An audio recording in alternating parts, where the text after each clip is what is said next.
आज हम आपकी 6th क्लास की न्यू एनसीईआरटी की बुक आई है हिंदी की, जिसका नाम है मल्हार। उसका चैप्टर करेंगे 2। इस चैप्टर का नाम है गोल। इससे पहले हम एक फर्स्ट चैप्टर कर चुके हैं जिसका नाम था मातृभूमि। वो एक प्यारी सी कविता है, आप जाके इस चैनल पे वो देख सकते हैं। क्वेश्चन आंसर भी उसमें कराए गए हैं बहुत ईजी तरीके से, आप वो देख सकते हैं। आज हम करेंगे चैप्टर 2 गोल। तो चलिए इसे शुरू करते हैं। इस पाठ का नाम पढ़कर आपके मन में कुछ गोल वस्तुओं के नाम या चित्र उभरे होंगे। गोल गेंद, गोल रोटी, गोल चंद्रमा आदि। लेकिन यह पाठ एक विशेष प्रकार के गोल और उसे करने वाले के बारे में है। तो क्या बोला है, जैसे इस चैप्टर का नाम रखा है गोल, तो आप समझे होंगे पता नहीं किस टाइप के गोल के बारे में से बात की गई है। तो हम चैप्टर को पढ़ेंगे कि इसमें देखते हैं एक विशेष प्रकार का कौन सा गोल है जो इसमें बात की गई है। ये पाठ एक प्रसिद्ध खिलाड़ी के संस्मरण का एक अंश है। संस्मरण क्या होता है? संस्मरण होता है, स्मरण होता है याद, मतलब जो हमें कोई पुरानी चीज़ हमें याद हो। और संस्मरण होता है जब हम अपने बारे में कोई बात लिख रहे हैं, पुरानी बात जो हमें याद आ रही है उसे लिखना या किसी को बताना। ठीक है, तो उसका एक अंश है। आइए इसे पढ़ते हैं और जानते हैं कि कौन थे वे प्रसिद्ध खिलाड़ी। चलिए चैप्टर में देखते हैं किस खिलाड़ी के बारे में बात हो रही है। तो देखो, खेल के मैदान में धक्का मुक्की और नोकझोंक की घटनाएं होती रहती हैं। तो आपने देखा होगा जब आप खेलते हैं अपने दोस्तों के साथ तो आपको जाने अनजाने में धक्का लग जाता है या नोकझोंक हो जाती है, किसी बात को लेकर आपके दोस्त में बहस हो जाती है। तो खेल में तो ये होता रहता है, खेल में तो ये सब चलता ही है। जिन दिनों हम खेला करते थे उन दिनों भी ये सब चलता था। तो ये कौन कह रहा है? ये वो कह रहा है जो इसने ये लिखा है अपने बारे में। तो आप अपने दिनों की घटनाएं के बारे में बता रहे हैं कि हम जब खेलते थे तो वहाँ उस समय भी ऐसा होता था कि धक्का मुक्की हो जाती थी या नोक झोंक चलती थी।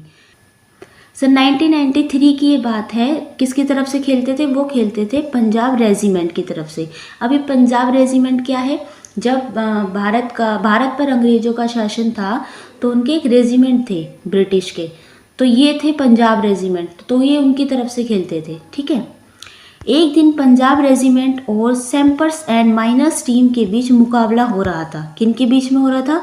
पंजाब रेजिमेंट और सैम्पर्स एंड माइनर्स टीम। आपको ये नाम याद होने चाहिए। माइनर्स टीम के खिलाड़ी मुझसे गेंद छीनने की कोशिश करते। क्या कह रहे हैं? खिलाड़ी जिन्होंने ये लिखी है वो कह रहे हैं कि जो माइनर्स टीम के खिलाड़ी थे वो मुझसे गेंद छीनने की कोशिश करते थे, लेकिन उनकी हर कोशिश बेकार जाती। इतने में एक खिलाड़ी ने गुस्से में आकर हॉकी स्टिक मेरे सिर पर दे मारी। तो क्या था, जब ये खेल रहे थे गोल वाला ये गेम, तो क्या हुआ था? तो ये हॉकी स्टिक से खेला जाता है। अब आप समझ गए होंगे कि हम किस खिलाड़ी की बात कर रहे हैं। तो ये है मेजर ध्यानचंद। तो वो अपने संस्मरण में लिखते हैं कि जब वो एक दिन खेल रहे थे किस टीम के साथ? सैम्पर्स एंड माइनर्स टीम के साथ। तो एक खिलाड़ी ने गुस्से में आकर हॉकी स्टिक इनके सिर पे मार दी। क्यों मार दी? क्योंकि वो गेंद छीनने में हर बार नाकामयाब हो रहा था उनसे। मुझे मैदान से बाहर ले जाया गया। तो ये कह रहे हैं कि जब स्टिक मेरे सर पे मार दी तो मुझे मैदान से बाहर लेके जाया गया।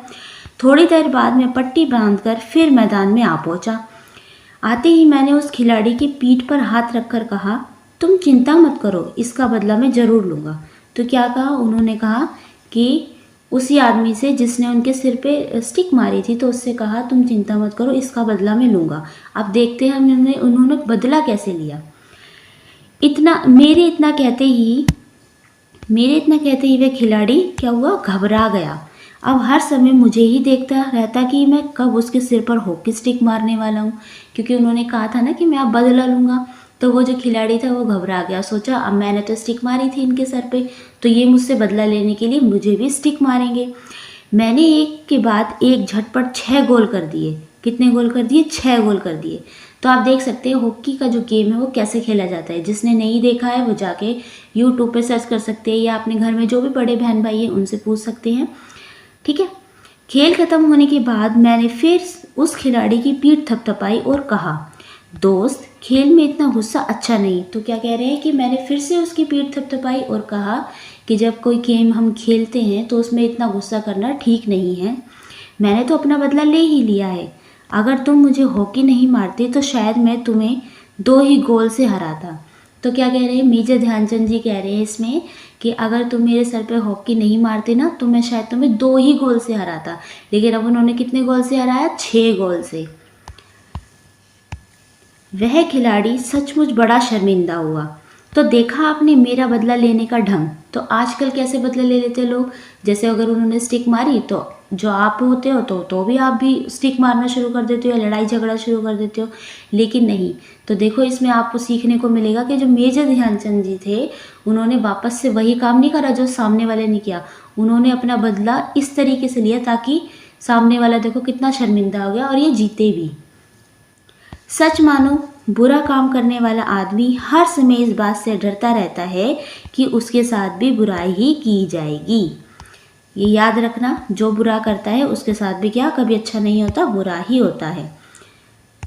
आज मैं जहाँ भी जाता हूँ, क्या कह रहे हैं, ये बात कह रहे हैं मेजर ध्यानचंद जी कि आज भी मैं जहाँ भी जाता हूँ बच्चे व बूढ़े मुझे घेर लेते हैं और मुझसे मेरी सफलता का राज जानना चाहते हैं।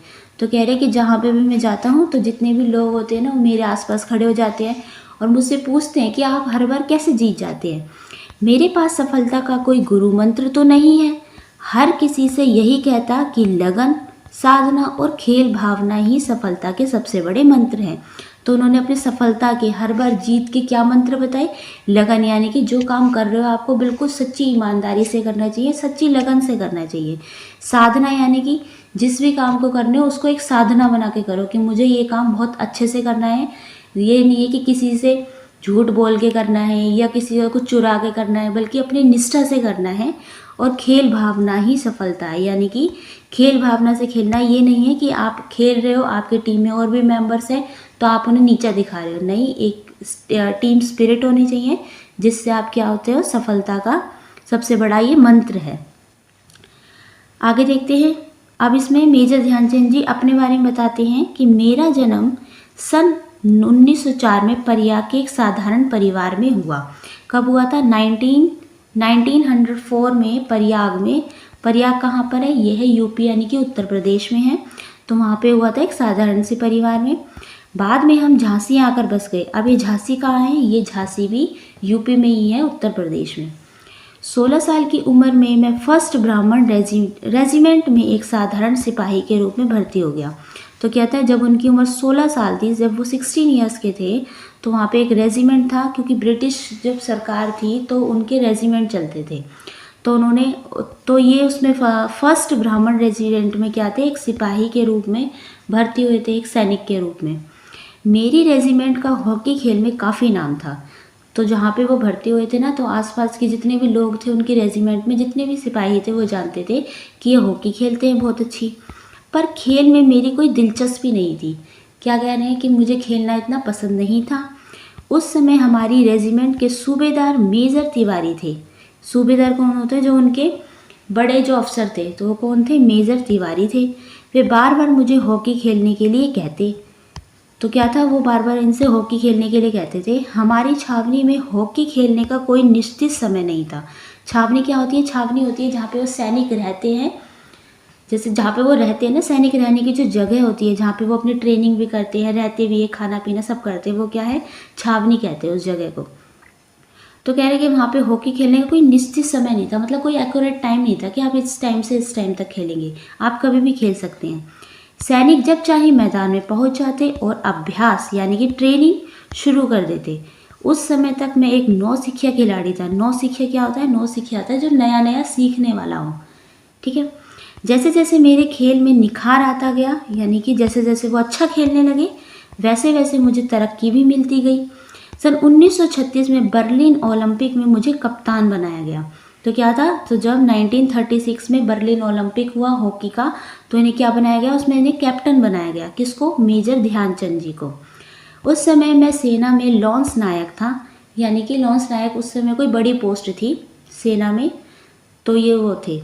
बर्लिन ओलंपिक में लोग मेरे हॉकी खेलने के ढंग से इतने प्रभावित हुए कि उन्होंने मुझे हॉकी का जादूगर कहना शुरू कर दिया।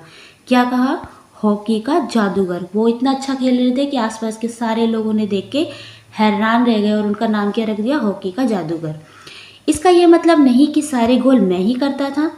मेरी तो हमेशा ये कोशिश रहती कि मैं गेंद को गोल के पास ले आगे चलते हैं।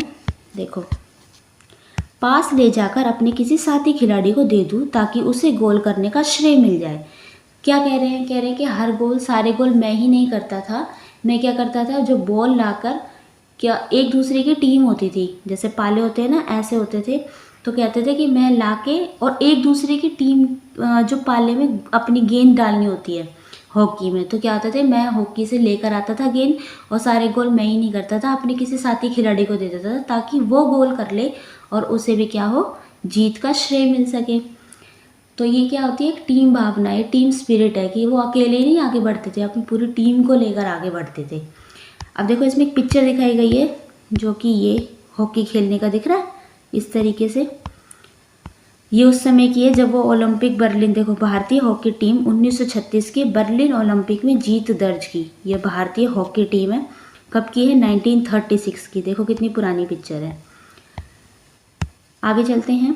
अपनी इसी खेल भावना के कारण मैंने दुनिया के खेल प्रेमियों का दिल जीत लिया। तो क्या कह रहे हैं, जब वो इतने अच्छे से खेलते थे, सब अपने दोस्तों को, जो भी टीम में था, उन सबको लेके चलते थे, तो उनका इस तरीके का जो व्यवहार था, इन्होंने क्या करा, सारे खेल प्रेमियों का दिल जीत लिया। बर्लिन ओलंपिक में हमें स्वर्ण पदक मिला। क्या मिला? गोल्ड मेडल मिला, क्योंकि वो जीते थे। खेलते समय मैं हमेशा इस बात का ध्यान रखता था कि हार या जीत मेरी नहीं बल्कि पूरे देश की है।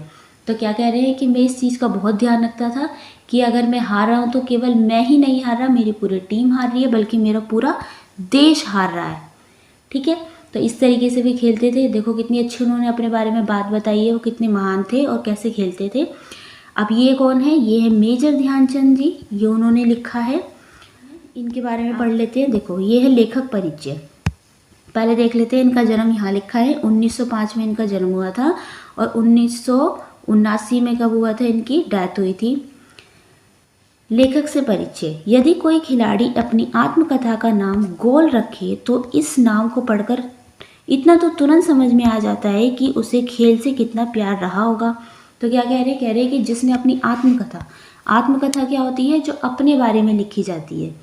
ठीक है, कि मैं कैसा था, कब मेरा जन्म हुआ, कहाँ जन्म हुआ, कैसे खेला, जो भी अपने बारे में लिखी जाएगी वो क्या होगी, आत्मकथा होगी।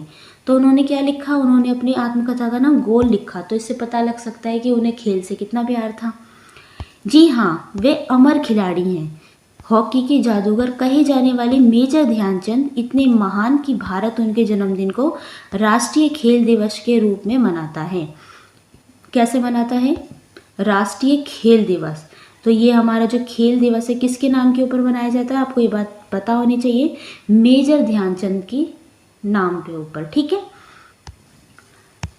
जिससे लाखों भारतवासी उनके जीवन से प्रेरणा ले सके। इतने महान खिलाड़ी कि भारत का सर्वोच्च खेल पुरस्कार खेल रत्न उनके नाम पर दिया जाता है।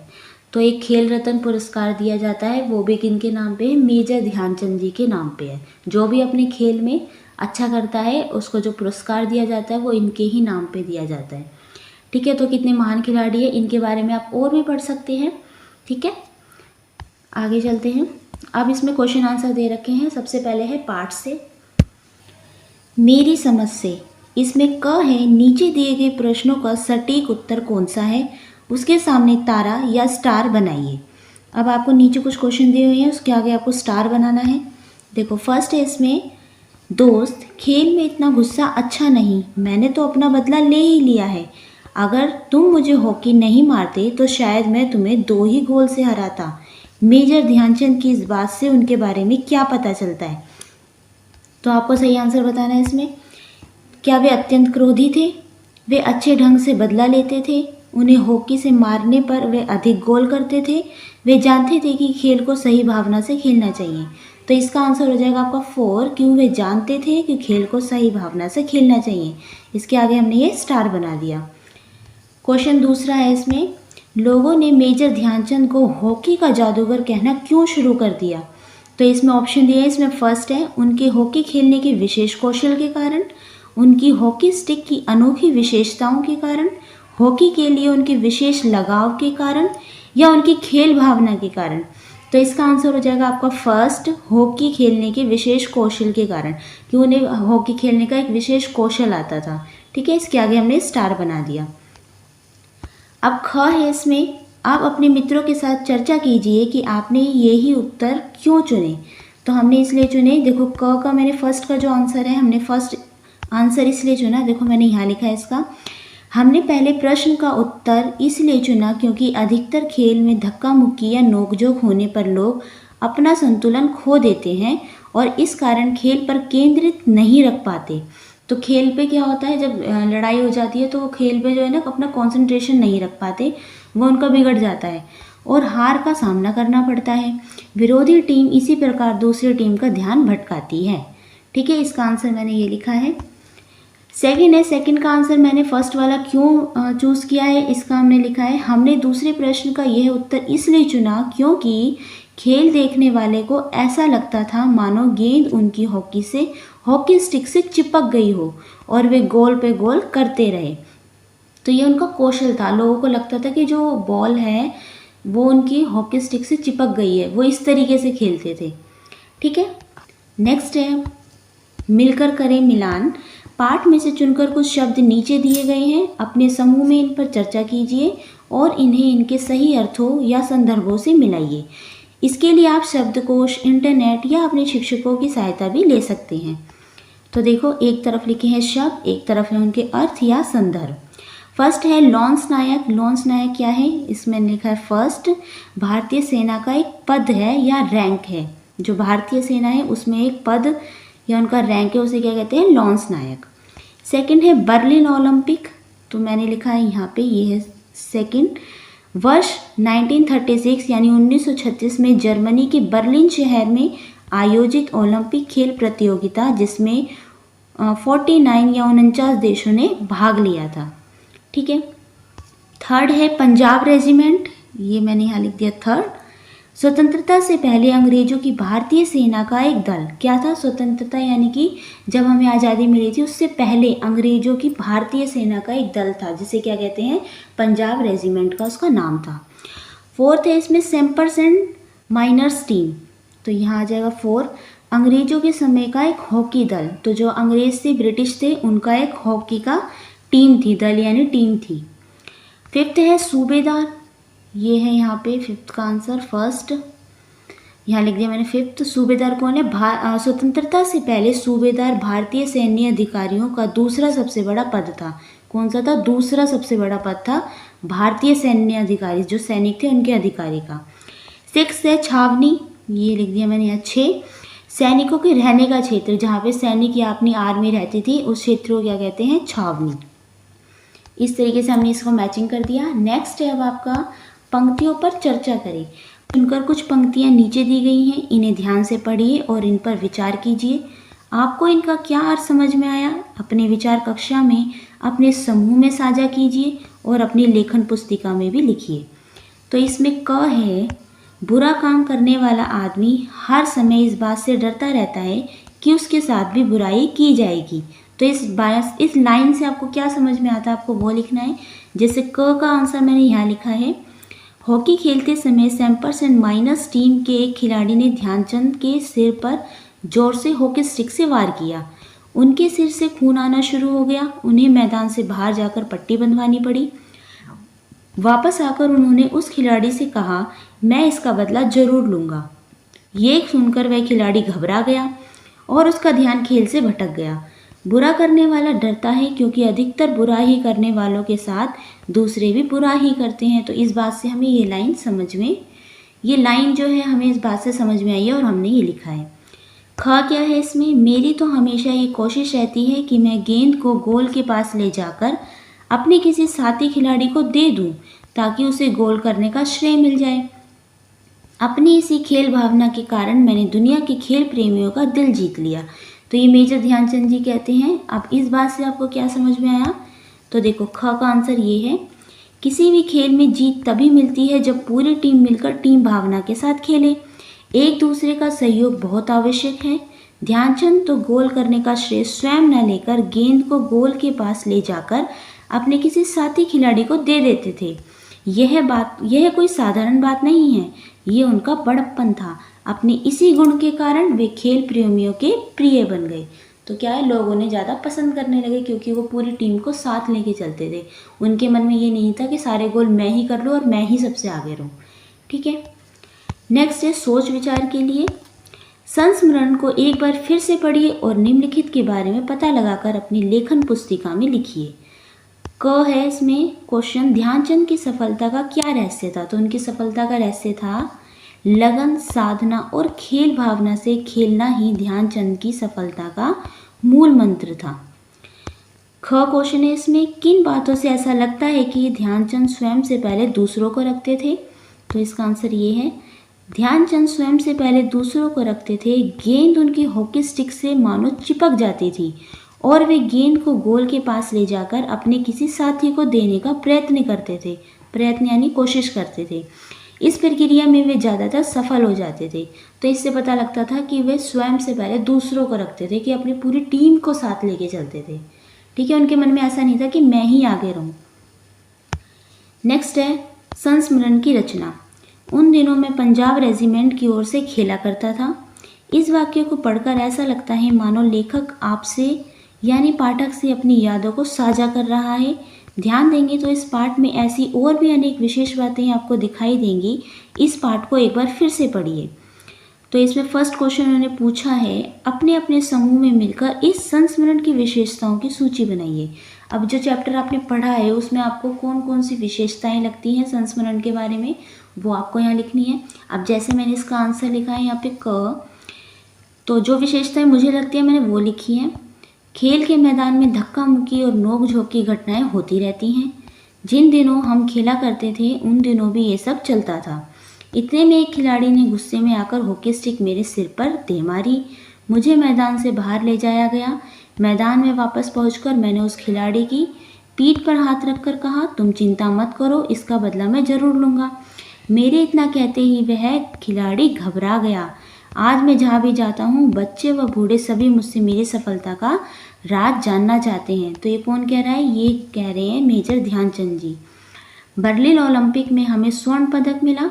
खेलते समय मैं हमेशा इस बात का ध्यान रखता था कि हार या जीत मेरी नहीं बल्कि पूरे देश की है। तो ये जो लाइन थी ये उनकी विशेषताओं के बारे में हम कह सकते हैं कि ये जो संस्मरण में जो विशेष बातें थी मैंने वो लिखी है। आप और भी लिख सकते हैं जो आपको ठीक लगे। ठीक है, नेक्स्ट क्वेश्चन देख लेते हैं, ख वाला। अपने समूह की सूची को कक्षा में सबके साथ साझा कीजिए। अब आपने जो लिखा है अपनी विशेषताएं, अब आपकी क्लास में और भी बच्चे लिखेंगे तो सबके आंसर अलग अलग होंगे। तो ये आपको अपनी क्लास में देखना है कि बाकी बच्चों ने क्या आंसर लिखा है। ठीक है, ये वाला आप खुद करेंगे। नेक्स्ट है इसमें शब्दों के जोड़े भिन्न प्रकार के। क है, जैसे जैसे मेरे खेल में निखार आता गया वैसे वैसे मुझे तरक्की भी मिलती गई। इस वाक्य में जैसे जैसे और वैसे वैसे शब्दों के जोड़े हैं जिनमें एक ही शब्द दो बार उपयोग में लाया गया है। ऐसे जोड़ों को शब्द युग्म कहते हैं। शब्द युग्म में दो शब्दों के बीच एक छोटी सी रेखा लगाई जाती है, आप देख सकते हैं इसमें, जिसे योजक चिन्ह कहते हैं। क्या कहते हैं? इसे कहते हैं योजक चिन्ह, जोड़ने वाला यानी जोड़ने वाला। ठीक है, ऐसे आप भी ऐसे 5 शब्द युग्म लिखिए। ठीक है, तो मैंने लिखे हैं जैसे छिपते छिपते, रटते रटते, घर घर, बूंद बूंद, खाली खाली और अंग अंग। तो इसमें बीच में आपको ये योजक चिन्ह लगाना था जिसे जोड़ने वाला चिन्ह भी कहते हैं। इस तरीके के शब्द आपको लिखने थे। ख क्वेश्चन है इसमें, खेल के मैदान में धक्का मुक्की नोक झोंक की घटनाएं होती रहती हैं। इस वाक्य में भी आपको 2 शब्द युग्म दिखाई दे रहे हैं, लेकिन इन शब्द युग्मों के दोनों शब्द भिन्न भिन्न हैं। देखो इसमें भी बीच में लगाया ना शब्द युग्म में एक जोड़ा सा, तो ये क्या है, लेकिन इसमें सेम नहीं है। जैसे ऊपर वाले में सेम सेम था ना, लेकिन इसमें जो वर्ड है सेम नहीं है। तो क्या है, एक जैसे नहीं है। आप भी ऐसे 5 शब्द युग्म लिखिए जिनमें दोनों शब्द भिन्न भिन्न हो। भिन्न भिन्न यानी कि अलग अलग हो। जैसे मैंने इसका आंसर लिखा है आसपास। बीच में इसमें योजक चिन्ह तो है लेकिन ये दोनों शब्द अलग अलग है। जैसे आसपास, नहाना धोना, टेढ़ी मेढ़ी, रोटी पानी या हक्का बक्का। इस तरीके के 5 शब्द मैंने लिखे। आप चाहें तो और से दूसरे भी लिख सकते हैं। इससे आपको एक एग्जाम्पल मिल गया। ग क्वेश्चन है, हार या जीत मेरी नहीं बल्कि पूरे देश की है। आज मैं जहाँ भी जाता हूँ बच्चे व बूढ़े मुझे घेर लेते हैं। इन वाक्यों में जिन शब्दों के नीचे रेखा खींची है उन्हें ध्यान से पढ़िए। हम इन शब्दों को योजक की सहायता से भी लिख सकते हैं, जैसे हार जीत, बच्चे बूढ़े आदि। आप नीचे दिए शब्दों को योजक की सहायता से लिखिए। बहुत आसान है, जैसे कि इन्होंने लिखा है ना फर्स्ट अच्छा या बुरा, तो आपको बीच में से या हटा के इस तरीके से योजक चिन्ह लगाना है। योजक चिन्ह यानी कि जोड़ने वाला, जो बीच में इस तरीके का माइनस का सा निशान है ना, इसे हम कहते हैं योजक चिन्ह। सेकंड है छोटा या बड़ा, इसको इस तरीके से लिख देंगे। अमीर और गरीब, ऐसे लिखना है योजक चिन्ह लगा के। उत्तर और दक्षिण, ये लिख देंगे उत्तर दक्षिण। गुरु और शिष्य, गुरु शिष्य। अमृत या विष, अमृत विष। ठीक है, इस तरीके से आपको करना है। नेक्स्ट है बात पर बल देना। मैंने तो अपना बदला ले ही लिया, मैंने तो अपना बदला ले ही लिया। इन दोनों वाक्यों में क्या अंतर है, ध्यान दीजिए और बताइए। सही पहचाना, दूसरे वाक्य में एक शब्द कम है, कौन सा? देखो फर्स्ट में लिखा है मैंने तो अपना बदला ले ही लिया, मैंने तो अपना बदला ले लिया, तो ऊपर वाले में ही ज़्यादा लगा है, जो ये वर्ड है ये ज़्यादा है। तो इन्होंने वही बोला है कि उस एक शब्द के ना होने से वाक्य के अर्थ में भी थोड़ा अंतर आ गया। जैसे कि फर्स्ट है मैंने तो अपना बदला ले ही लिया, दूसरा है मैंने तो अपना बदला ले लिया, ये थोड़ा कॉमन सा लग रहा है। हम अपनी बात पर बल देने के लिए कुछ विशेष शब्दों का प्रयोग करते हैं, जैसे ही, भी, तो आदि। पाठ में से इन शब्दों वाले वाक्यों को चुनकर लिखिए। ध्यान दीजिए कि यदि उन वाक्यों में से ये शब्द ना होते तो उनके अर्थ पर इसका क्या प्रभाव पड़ता। तो इसका आंसर देखो मैंने यहाँ लिखा है। जैसे फर्स्ट है उन दिनों भी ये सब चलता था, भी आ गए यहाँ पे, तो यहाँ पर भी का प्रयोग ना होता तो अर्थ बदल जाता, केवल उसी समय ये सब चलता था, इस तरीके से हो जाता। सेकंड किसका मैंने लिखा है, मैंने तो अपना बदला ले ही लिया, यहाँ पर ही का प्रयोग ना होता तो अर्थ बदल जाता। थर्ड है आज मैं जहाँ भी जाता हूँ, अगर यहाँ पर भी का प्रयोग ना होता तो अर्थ बदल जाता। तो जैसे कि फर्स्ट में था भी, सेकंड में ही और इसमें भी, तो ये क्या है, ये इस लाइन पे शब्द पे जोर डालने वाले हैं, ठीक है, जो मैंने ढूंढ के लिखे हैं। नेक्स्ट है पाठ से आगे क्वेश्चन फर्स्ट है इसमें, ध्यानचंद के स्थान पर आप होते तो क्या आप बदला लेते? यदि हाँ तो बताइए कि आप बदला किस प्रकार लेते। तो इसका आंसर यहाँ लिखा है मैंने क का। ध्यानचंद जी के स्थान पर यदि हम होते तो हम भी बदला अवश्य लेते। बदला लेने का ढंग सकारात्मक ही होता। जब हम खेल रहे हैं तो मन में खेल भावना ही होनी चाहिए। बदला लेना ऐसा होना चाहिए जो द्वेष भावना को समाप्त करने में सहायक हो और सामने वाले का मनोबल गिरा दे। उसका ध्यान खेल पर कम, स्वयं पर ज़्यादा हो। वह भयभीत हो जाए, उसे शारीरिक चोट ना पहुंचाकर, यानी कि उसे उसके शरीर पर चोट नहीं करनी, बल्कि उसे मानसिक बल कम करके बदला लिया जाए। खेलते समय कोई अन्य बात उसके मन मस्तिष्क पर हावी कर दी जाए। हम भी ध्यानचंद जी की ही तरह उसे डराकर कहते मैं तुम्हें छोड़ूंगा नहीं, देख मैं अपना बदला कैसे लेता हूँ। तो इसका आंसर मैंने यहाँ से लेके यहाँ तक लिखा है, जैसे कि आप देख रहे होंगे यहाँ से यहाँ तक, ठीक है। इस तरीके से आप ये कर सकते हैं। ख है इसमें, आपको कौन से खेल और कौन से खिलाड़ी सबसे अधिक अच्छे लगते हैं और क्यों? इसका आंसर, ख का आंसर मैंने यहाँ लिखा है, आप देखो ये पूरा है जो रेड पेन से लिखा है। खेलों द्वारा हमारा शारीरिक व्यायाम भी होता है। इससे हम सजग एवं फुर्तीले रहते हैं, हमें क्या रहता है, एक फिटनेस रहती है। मुझे क्रिकेट खेलना पसंद है। अब आप अपनी कोई जो खेल आपको पसंद है आप उसके बारे में लिख सकते हैं। मैंने यहाँ पे क्रिकेट के बारे में लिखा है क्योंकि मुझे ये उत्साह से भर देता है। यह सिर्फ बैटिंग, बॉलिंग, फील्डिंग और विकेट कीपिंग के बारे में ही नहीं है, बल्कि दिमाग का खेल भी है। जिस प्रकार शतरंज में खिलाड़ी को चाल चलनी पड़ती है, उसी प्रकार टीम के कप्तान को फील्ड सेट करना पड़ता है। क्रिकेट खेलने से मुझे शारीरिक और मानसिक दोनों लाभ होते हैं। शारीरिक यानी कि शरीर से भी और मस्तिष्क से भी लाभ मिलते हैं। यह मुझे बहुत रोमांचक और चुनौती भरा खेल है। यह हाथ और आँख के समन्वय को बढ़ावा देता है, मतलब इसमें आपको हाथ पे भी अपना पूरा कंट्रोल होना चाहिए और बॉल कहाँ से आ रही है, किस स्पीड में आ रही है, वो भी आपको पता होना चाहिए। तो इसलिए क्या है, समन्वय, दोनों में समन्वय रखता है, हाथ और आँख पे। मेरे पसंदीदा खिलाड़ी हैं कपिल देव, सचिन तेंदुलकर, रोहित शर्मा, विराट कोहली। रोहित शर्मा ने सबसे ज़्यादा इंटरनेशनल मैच जीतने के मामले में महेंद्र सिंह धोनी को पछाड़ दिया है। T20 विश्व चैंपियनशिप भी इन्हीं के नेतृत्व में भारत ने जीती। मैं घर में लूडो, शतरंज तथा कैरम बोर्ड खेलना पसंद करता हूँ। तो इस तरीके से मैंने इसका आंसर लिखा है। आपको जो खेल पसंद है, क्यों पसंद है, कौन से खिलाड़ी पसंद है, वो आप इसमें लिख सकते हैं। नेक्स्ट देखते हैं समाचार पत्र से। क है इसमें, क्या आप समाचार पत्र पढ़ते हैं? समाचार पत्रों में प्रतिदिन खेल के समाचारों का एक पृष्ठ प्रकाशित होता है। पृष्ठ यानी कि एक पेज प्रकाशित होता है। अपने घर या पुस्तकालय से पिछले सप्ताह के समाचार पत्र को देखिए। अपनी पसंद का एक खेल समाचार अपनी लेखन पुस्तिका में लिखिए। अब आपको क्या करना है, आपके घर में अगर न्यूज़पेपर आता है या किसी आस पड़ोस में आता है, या इन्होंने बोला जैसे कि लाइब्रेरी में जाकर आप न्यूज़पेपर ले सकते हैं जो पिछले सप्ताह का हो यानी लास्ट वीक का हो। उसमें आपको एक पृष्ठ देखना है, पेज देखना है जिसपे खेल का समाचार आओ, ठीक है, खेल के बारे में लिखा हो।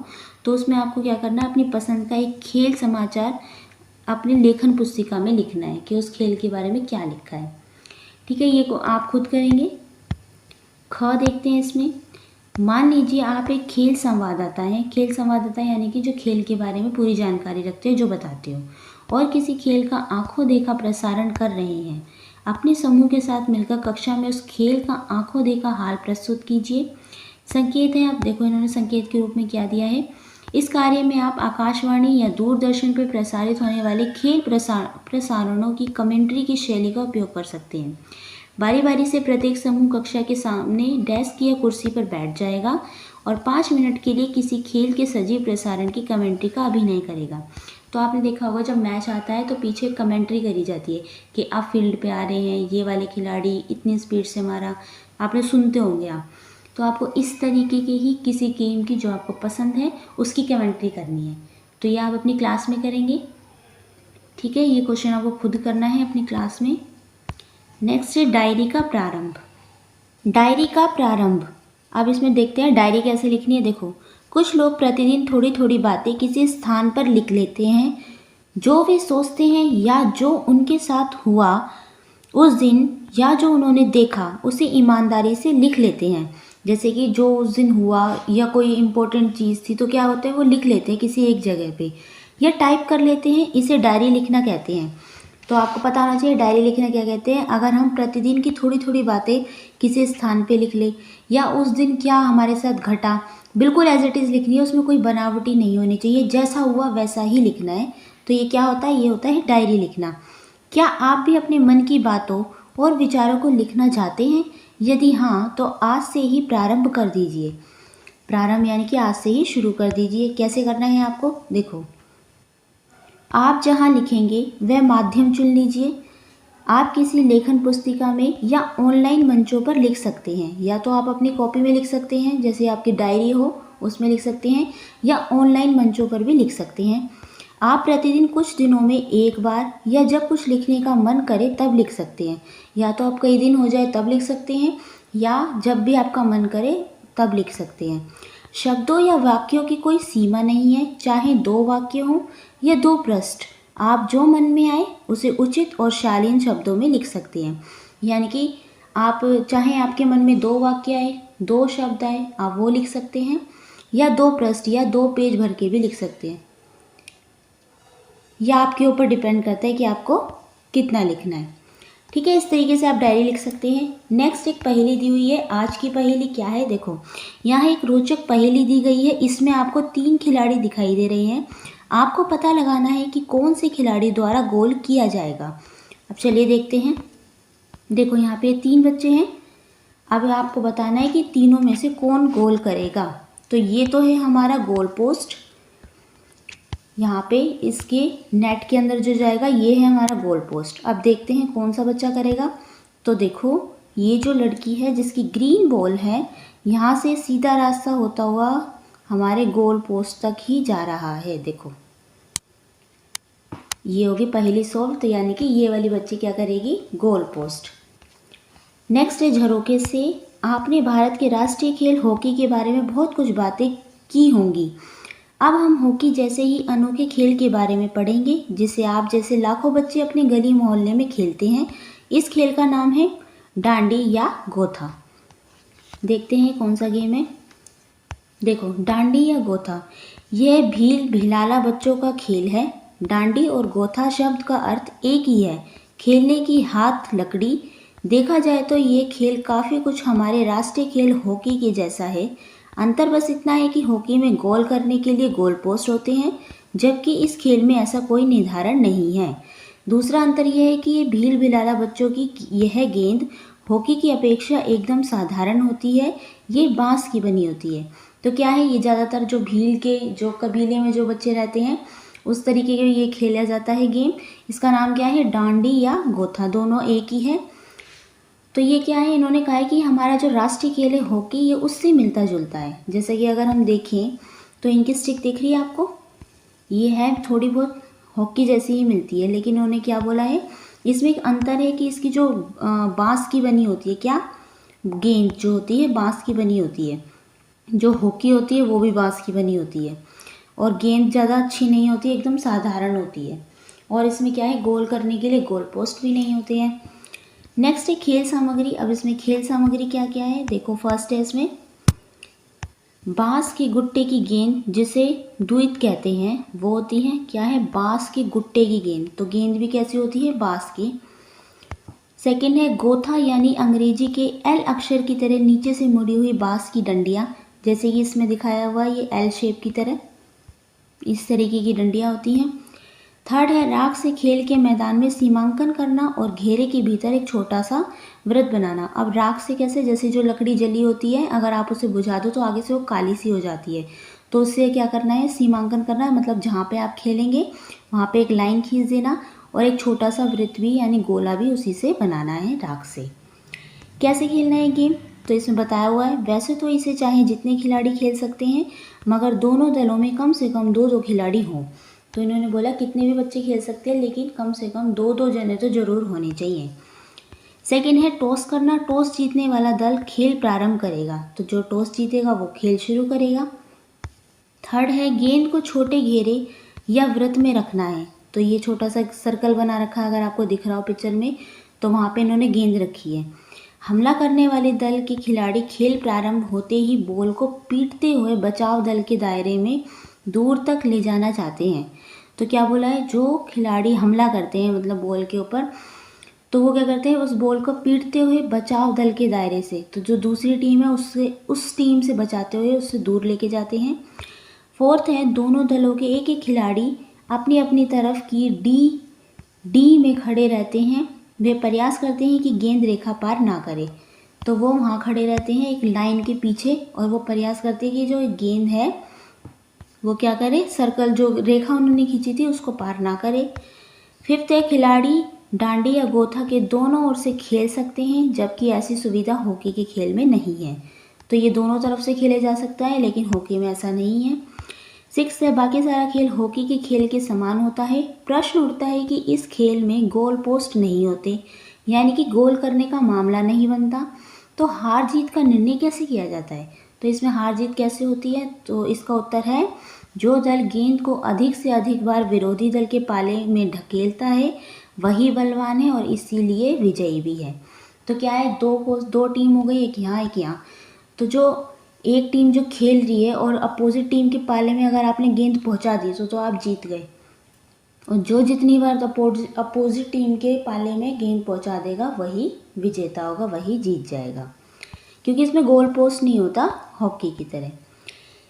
7 देखो, इसमें खेल के दो विशेष नियम भी हैं। पहला, गेंद को शरीर के किसी भी अंग से ना छूना, यानी गेंद जो है आपके किसी भी अंग से नहीं छूनी चाहिए, ना रोकना।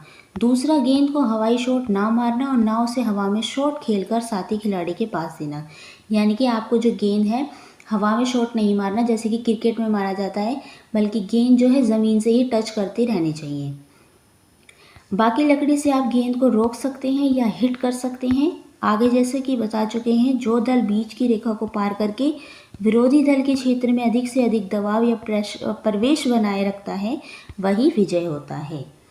अब इसमें विशेष क्या है, ये खेल होली का त्यौहार आने से कुछ दिन पहले से खेला जाता है। अंत में जिस दिन होलिका जलाई जाती है उस दिन ये द्वित और गोथे यानी गेंद और डंडे आग में डाल दिए जाते हैं। तो इसमें ये विशेष है कि ये होली के त्यौहार से कुछ दिन पहले खेला जाता है। आगे चलते हैं, साझी समझ का है इसमें। आपने इस खेल के नियम पढ़कर अच्छी तरह समझ लिए हैं। अब अपने मित्रों के साथ मिलकर डोंडी या गोथा खेल खेलिए। अब आप ये अपने स्कूल में खेल सकते हैं गेम अपने दोस्तों के साथ। ख है इसमें, आप भी डांडी या गोथा जैसे अनेक स्वदेशी खेल अपने मित्रों के साथ खेलकर अपने विद्यालय, घर या मोहल्ले में खेलते होंगे। अब आप ऐसे ही किसी एक खेल की नियम इस प्रकार से लिखिए कि उन्हें पढ़कर कोई भी बच्चा उस खेल को समझ सके और खेल सके। तो जो आप गेम खेलते हैं उसके बारे में आपको, जैसे हमने पढ़ा डांडी या गोथा के बारे में, वैसे ही आपको लिखना है कि वो खेल कैसे खेला जाता है। जैसे कि आप छुपन छुपाई के बारे में लिख सकते हैं, या 8 भाले जो खेलते हैं वो खेल लिख सकते हैं। और भी जो गेम आप खेलते हैं उस गेम के बारे में लिख सकते हैं, उसके नियम बता सकते हैं, कितने बच्चे उसमें खेलते हैं, क्या क्या उसके नियम होते हैं, वो सारे आप बता सकते हैं। ये आपके ऊपर है, ठीक है। कोई से भी गेम के बारे में लिख सकते हैं। नेक्स्ट है खोजबीन के लिए। नीचे ध्यानचंद जी के विषय में कुछ सामग्री दी हुई है, जैसे फिल्में, साक्षात्कार आदि। इन्हें पुस्तक में दिए गए QR कोड की सहायता से पढ़ें, देखें व समझें। तो इनके बारे में कुछ फिल्में भी बनी हुई है, आप वो देख सकते हैं। साक्षात्कार या उनका इंटरव्यू देख सकते हैं, जैसे कि है हॉकी के जादूगर मेजर ध्यानचंद, प्रेरक गाथाएं भी हैं इनकी। हॉकी के जादूगर major Dhyanchand, Olympic major Dhyanchand से साक्षात्कार यानी इंटरव्यू। इस तरीके से आप इनके बारे में और जानकारी ले सकते हैं। अब नीचे आपको एक कहानी दी हुई है जो कि है सिर्फ पढ़ने के लिए। क्या है? एक दौड़ ऐसी भी। इसे पर देखते हैं। कई साल पहले ओलंपिक खेलों के दौरान एक विशेष दौड़ होने जा रही थी। 100 मीटर की इस दौड़ में एक आश्चर्यजनक घटना घटी। 9 प्रतिभागी आरंभिक रेखा पर तैयार खड़े थे। उन सभी को कोई ना कोई शारीरिक विकलांगता थी। यानी कि जब ओलंपिक खेल हो रहे थे तब एक और गेम किया गया था जो 100 मीटर की दौड़ करवाई गई थी। कितने बच्चे थे उसमें? थे 9 प्रतिभागी, यानी 9 बच्चे थे। वो सभी तैयार खड़े थे, लेकिन उनमें क्या थी विशेषता कि सभी में शारीरिक विकलांगता थी। यानी कि उनमें से सारे बच्चे जो थे चल नहीं सकते थे, उनमें विकलांगता थी। सीटी बजी, सभी दौड़ पड़े। बहुत तीव्र तो नहीं, पर उनमें जीतने की होड़ अवश्य तेज थी।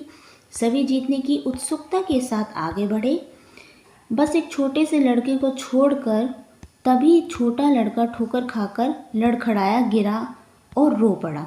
तभी एक छोटा सा लड़का था, जब सब दौड़ पड़े तो एक छोटा सा जो लड़का था क्या कहता, वो भाग नहीं पाया और लड़खड़ाकर क्या हुआ, उसे ठोकर लगी और वो गिर पड़ा और गिर के रोने लगा। उसकी पुकार सुनकर बाकी प्रतिभागी दौड़ना छोड़ देखने लगे कि क्या हुआ। तो सारे बच्चे क्या हुआ, सबने दौड़ छोड़ के उसको देखने लगे कि वो बच्चा रोया क्यों। फिर एक एक करके वे सब बच्चे उसकी सहायता के लिए उसके पास आने लगे। सब के सब लौट आए, उसे दोबारा खड़ा किया, उसके आंसू पोंछे, धूल साफ की। वह छोटा लड़का एक ऐसी बीमारी से ग्रस्त था जिसमें शरीर के अंगों की बढ़त धीमी थी। यानी कि उसे एक ऐसी बीमारी थी जिसमें जो उसके शरीर के अंग थे क्या होते, बढ़ते नहीं हैं, जितने थे उतने ही रहते हैं, और उनमें तालमेल की कमी भी रहती है। फिर तो सारे बच्चे ने एक दूसरे का हाथ पकड़ा और साथ मिलकर दौड़ लगाई, और सबके सब अंतिम रेखा तक एक साथ पहुंच गए। तो क्या था, सबने एक साथ दौड़ लगाई और सभी लास्ट तक एक साथ पहुंच गए। दर्शक मंत्रमुग्ध होकर देखते रहे, इस प्रश्न के साथ कि सबके सब एक साथ यह दौड़ जीते हैं, इनमें से किसी एक को स्वर्ण पदक कैसे दिया जा सकता है। अब क्या हुआ, अब सब देखने लगे। अब दौड़ तो सारे बच्चों ने जीत ली, कोई एक तो जीता नहीं। तो सब देखने लगे कि अब जो स्वर्ण पदक है, जो गोल्ड मेडल है, किसे दिया जाए। निर्णायकों ने सबको स्वर्ण पदक देकर समस्या का बढ़िया हल ढूंढ निकाला। निर्णायक यानी कि जो उस समय ये बताते कि कौन जीता है, तो उन्होंने क्या करा, एक निर्णय निकाला। हल क्या ढूंढा, हल ढूंढा कि सबको ही, जब सभी जीते हैं तो सबको ही स्वर्ण पदक दे दिया जाए। तो उन्होंने सबको ही स्वर्ण पदक यानी गोल्ड मेडल दे दिया। उस दिन मित्रता का अनोखा दृश्य देख दर्शकों की तालियां थमने का नाम ही नहीं ले रही थी। तो उस दिन क्या हुआ, उन्होंने सबने देखा कि मित्रता का एक ऐसा अनोखा दृश्य सबको बहुत अच्छा लगा। जितने भी देखने वाले थे सबने क्या करा, सबने ताली बजाई, और ये जो तालियां थी थमने का नाम नहीं ले रही थी। तो ये हमने अच्छी सी कहानी पढ़ी। देखो नीचे पिक्चर दिखाई हुई है। तो ये था आपका सेकंड चैप्टर, हिंदी की बुक जो है आपकी 6th क्लास की मल्हार की सेकंड चैप्टर। अब हम करेंगे थर्ड चैप्टर नेक्स्ट वीडियो में। अगर आपको इसमें कुछ पूछना है तो आप इसमें नीचे कमेंट कर सकते हैं। वीडियो अच्छी लगी हो तो please like, share and subscribe करना ना भूलें। बेल आइकन जरूर प्रेस कर लें ताकि नई वीडियो का नोटिफिकेशन आपको जल्दी मिल जाए। इसमें और भी जो वीडियो है वो आप देख सकते हैं नेक्स्ट वीडियो के लिए चैनल को ज़रूर सब्सक्राइब कर लीजिए। Thank you for watching.